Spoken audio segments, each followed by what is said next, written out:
great to have you on Yeah. the platform, and thanks for the time. We really appreciate it. It's fantastic just listening to the coaches.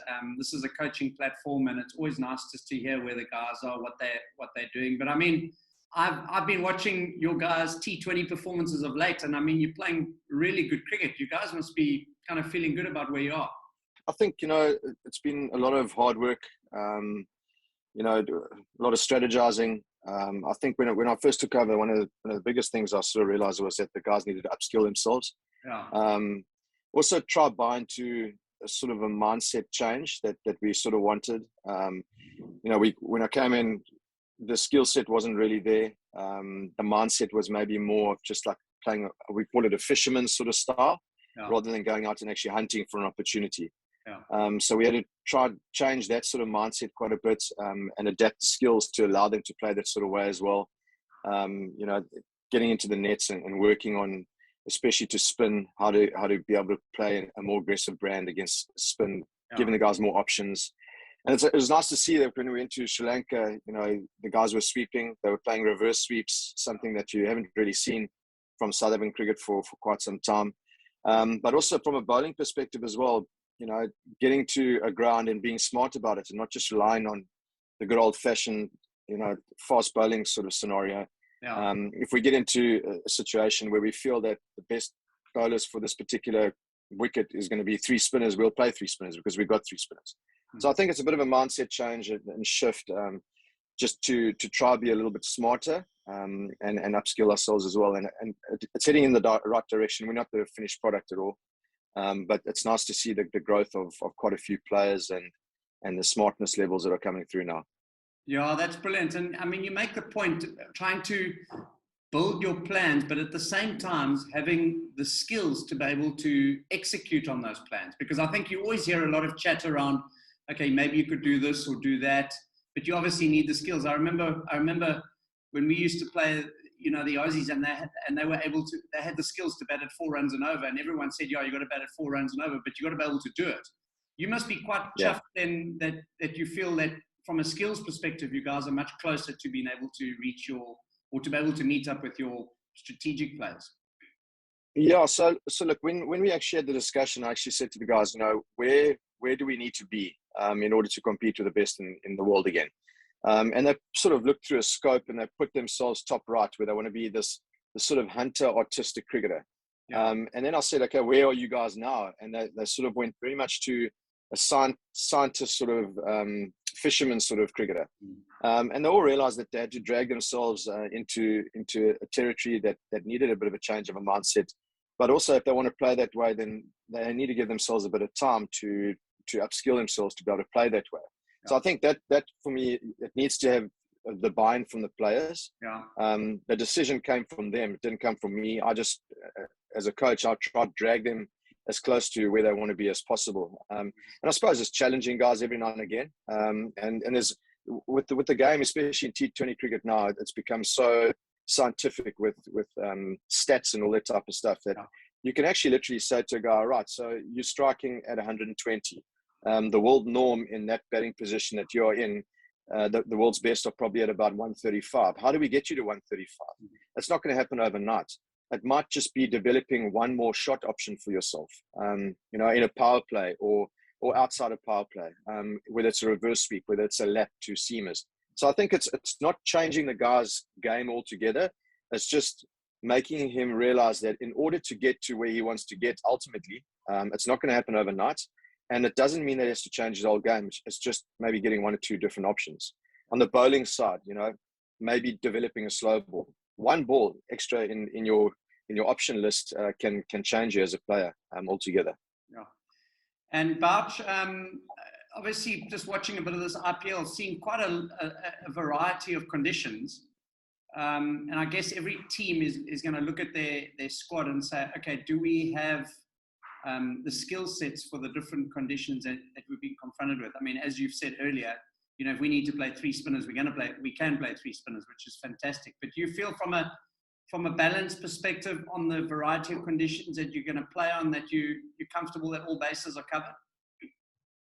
Yeah, look, I mean, if you look at the IPL now, I mean, it started off, I think they tried to leave the wickets with a little bit of grass on, maybe trying to get a bit of longevity in the wickets. You know, naturally they're going to get a bit dry. It's going to get slower. I mean, we've already seen Sharjah, you know, people talking about Sharjah being a flat wicket with a short boundary here, and the scores have not been that like that at all. Yeah. So it's almost like the wickets are deteriorating quite quickly. I don't see it getting any better anytime soon. So, you know, the three different venues, Abu Dhabi is going to be a good wicket to bat on. Dubai would be a little bit slower, probably getting a little bit worse as the tournament goes along. And then Sharjah, Sharjah is going to be a really tough wicket to bat on. So I think what's really done well in the IPL is extreme pace bowling. So Anrich Nokia and KG have been really good, and thankfully they're in our setup. So it's nice to have some pace. I mean, pace is always good on wickets that you sort of want to be bowling wicket to wicket and back of a length and the ball keeping a bit low. And then I think, you know, your wrist spinners are vital as well. You know, we've also got Shama, who I think, you know, he's probably in the best form of his life. I know he didn't play a lot in the IPL. Surprisingly so. Yeah. I mean, he's been bowling so I think the guys are generally talking about wrist spinners bowling a bit quicker nowadays. But I think, you know, Shama, if he can control his length, you know, he can bowl a sort of line in a length that is difficult to get away. And we saw that in the West Indies. And I think as I said, the conditions are going to get dry and dry and dry. So, I mean, that's when Shama could come into his own. Kesh Maharaj, you know, he's come, we dragged him into the T20 side quite late. I think he's been working on his game, you know, a lot, and he's been bowling really well in Test cricket and in one-day crickets. And when we decided to select him, it was almost like he's our best finger spinner that we got in the country. So let's get him to the UAE in the World Cup where he could potentially win you a game. So that is the reason why he was dragged in so late. And he's in great form as well, Boucher. Yeah, he's bowling really well. I mean, he's been working really hard on his delivery points. I think probably about a year or so ago, he was bowling from very wide, asking the ball to do a lot, to turn a lot in order to beat the outside edge. If it beats the inside edge, it was sort of drifting past leg stump. So we've got him straightened up with touch now. He's bowling a lot tighter to off stump, which, you know, I actually picked that up from Polly, playing with Polly, that, you know, the tighter you get onto off stump, the less you're asking the ball to move down at the batter's end. So we've got him straightened up quite a bit now. And now you see he's getting LBWs. You know, he's getting bowled. He's getting guys beaten outside the outside edge. So, yeah, he's come a hell of a long way in his bowling. So, you know, we've got good spinners that we feel can do a job. We've got the pace. We've got some all-rounders who've got good change-ups. So there's not really much else that we can sort of add to the equation. We've got Aiden now who can also bowl a bit of off-spin. That is one concern that I did have with quite a few left-handers in a few of the teams. Aiden's, you know, he's still very young in his bowling department, but he showed that he can actually do a job as well, just keeping it nice and simple. So I think we've got all the bases covered from that perspective. Bottom line is the guys have to go out there and perform. And, you know, you'll know as well, the batters have to score runs in tough conditions. But it's, and the bowlers have got to do their parts. This can be a really exciting time for South African fans because this team's a good team. So well done on the way you put it together. In any team, that captain-coach relationship is so important. And in T20 cricket, you've kind of got the coach who's doing a lot of the homework off the field. And the data available now, you're building kind of quite a lot of strategic plays off the field. And then you kind of get into those conversations with captains and say, this is kind of how you would want to play against this team. That relationship's important. You guys connect well, you and Temba. And is he quite curious and studious that way? Yeah, look, Temba likes the science behind it. I think, you know, the conversation that I've had with him is, you know, quite a long time before the game starts, let's get the science out of the way. So we've had a few weeks now to prepare on what sort of lines and lengths that they want to bowl on different wickets. And I think the key for me is the fields to match what they want to bowl as well. So Thames is, you know, he enjoys that part of the game. But he also understands that one of the mistakes we've probably made in the past and we've been accused of is being too predictable. And I think that's where we're trying to get the science out of the way now, closer to the game. I think we just need to be able to adapt to any different conditions that we can get. And also plan for the worst. You know, if plan A is not working, we need to be brave enough to be able to change to plan B and even plan C on a different day. So I think he likes to tick those boxes and know what his plan A, B, and C is going to be. And then just basically arrive on the day and go, okay, well, this is what we're going to do. We've got some other good experience guys who have played in the UAE now as well, who Temba can sort of rely on as well.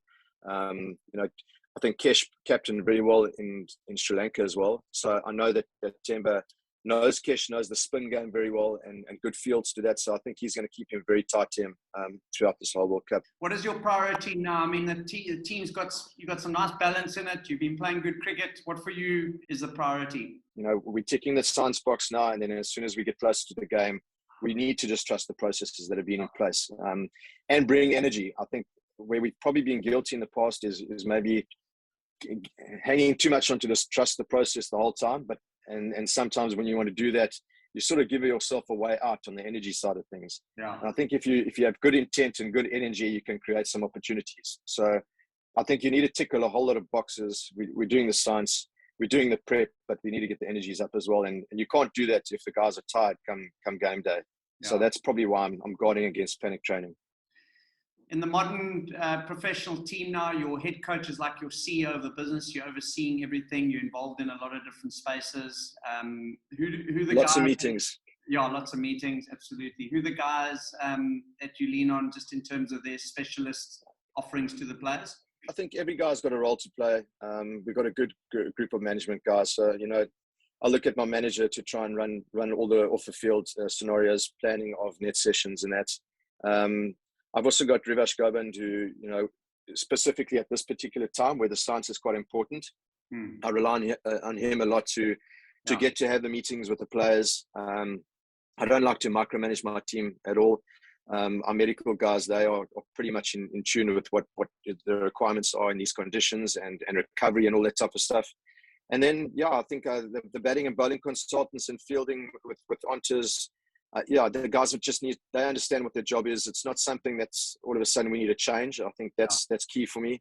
As I said, trust the processes. Let's keep doing what we have been doing, and keep learning from the information around us and try to be nice and smart with whatever we have to do or have to prepare for. And do you guys have lots of meetings? Do you break up meetings, batters and bowlers, or do you just generally kind of meet together? So we've got individual meetings, and it's more just around role clarity and the prep work. So everyone being on the same sort of page of what they want to prepare for. Yeah. Also asking questions around the opposition that we're going to face, get guys thinking about, what sort of challenges is this particular bowler going to have to me. So I think the role clarity to me is very important. Each guy knowing exactly what his role is within the setup and what he has to do in certain situations and certain scenarios. So it's more the individuals that we're looking after at the moment. Closer to game time, we'll start having our group chats. Yeah, it's amazing. I've spoken to quite a few of the coaches, and they all say that role clarity piece, especially in T20 cricket, is vital, isn't it? Guys just knowing exactly what's expected of them in every game, and not necessarily what's expected in terms of performance, but actually how you want them to play. You sort of look at a player and you go, okay, he must know what his role is. But sometimes we can't assume, because it's like also you think as a coach, you see something happening and going, but surely he knows that. And then you actually mention it and he goes, well, I've never ever thought about it like that. Oh, exactly. So, when something's going on in your mind, you actually need to say it. And I try to encourage our players as well to do that as well, because what you might think that another guy knows, but he actually doesn't. Yeah. So anything that comes to your head, just let it leave your lips, because sometimes that is valuable information. I agree with you. That's a great point. Well, thanks for your time, Bouch, and go well. Thanks, guys.